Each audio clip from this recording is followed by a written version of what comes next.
Hello friends, మన palm oil మొక్క తోటకు వచ్చాము. ఇక్కడ మొక్కజొన్న వేయటానికి పొలాన్ని సిద్ధం చేయడానికి వచ్చాము. అయితే పొలం అంతా గడ్డి మొలిసి చికాక్గా ఉంది. అయితే ఈ పొలాన్ని మొత్తాన్ని మనం మంచి ట్రాక్టర్ పెట్టి దున్నించి మంచిగా మొక్కజొన్న వేసుకోవడానికి రెడీ చేయాలి. ఆ పని చేస్తాను, ఆ వీడియో కూడా మీకు పెడతాను.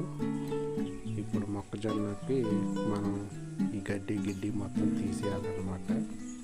అయితే ట్రాక్టర్ మాట్లాడాను, ట్రాక్టర్ వస్తుంది, వచ్చిన తర్వాత దున్నింది. చూడండి ఫ్రెండ్స్, ట్రాక్టర్ వచ్చి చక్కగా దున్నేసింది. దీన్ని మనం మొక్కజొన్న వేయడానికి పొలాన్ని రెడీ చేస్తున్నాము. రెడీ చేసిన తర్వాత ఇంకా ఈ పొలాన్ని ఏమేమి చేస్తాము